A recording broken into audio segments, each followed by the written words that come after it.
So I've been in a lot of meetings lately, customers that have renewals coming up with some of their major cloud vendors, specifically on that SaaS side, right? Whether that's Salesforce coming up in January, ServiceNow coming up at the end of the year, you got Workday, you got SAP, Oracle, Microsoft. Like, let's not forget about Microsoft.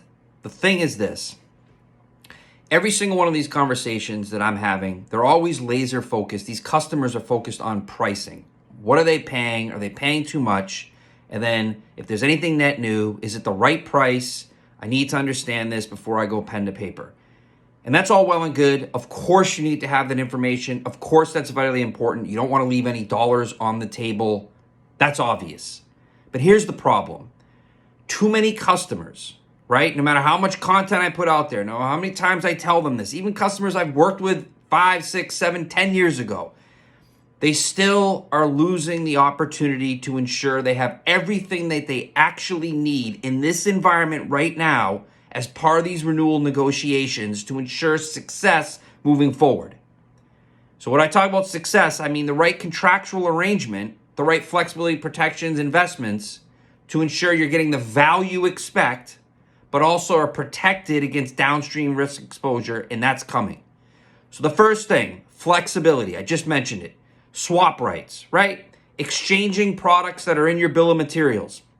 Ideally, cloud vendors, true partners, would expand the base of products that you can expand in and out on. But pay attention when you get those swap rights, pay attention there isn't too many limiting conditions.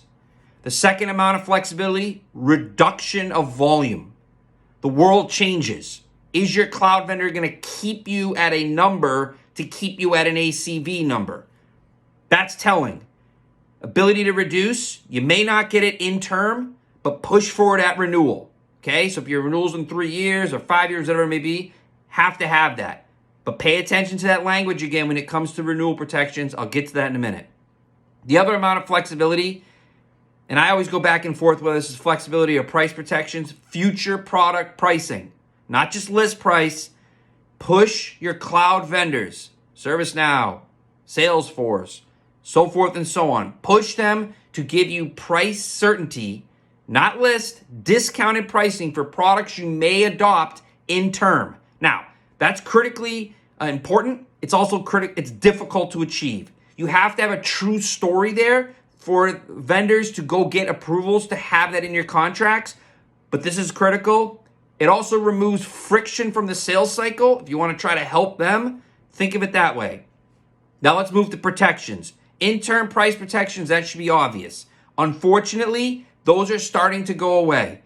Customers are getting this great price, which usually isn't as good as it could have been. That's a different story for a different day. But the problem is that as the term is happening, they add more. They're actually paying more. Those in-term price protections, make sure you have them. In fact, you should be pushing for volume discount structures. Make sure those thresholds, though, are actually relevant, so you don't have to double volume to get 2 points. Renewal term price protection. You may have gotten a great price, or you think you did. What's going to happen at next renewal? In today's environment, all these big cloud vendors, they are offering some compelling pricing, and they're not being as aggressive at renewals around price increases, although they're still being more aggressive than they should be. The point is they're setting it up. They've all given themselves air cover relative to their earnings.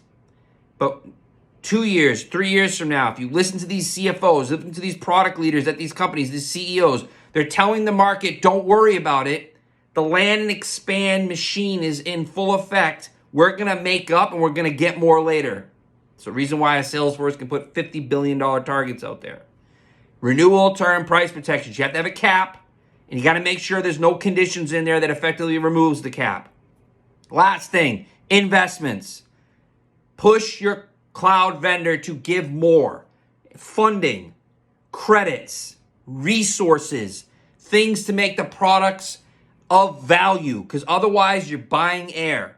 A lot of these vendors are talking about taking money from the balance sheet and putting it towards these types of things. Hold them to it, especially if you haven't gotten value out of the things you've already paid for. And especially if you're considering net new. Push for those investment dollars. They're critically important, and now is the time to get them.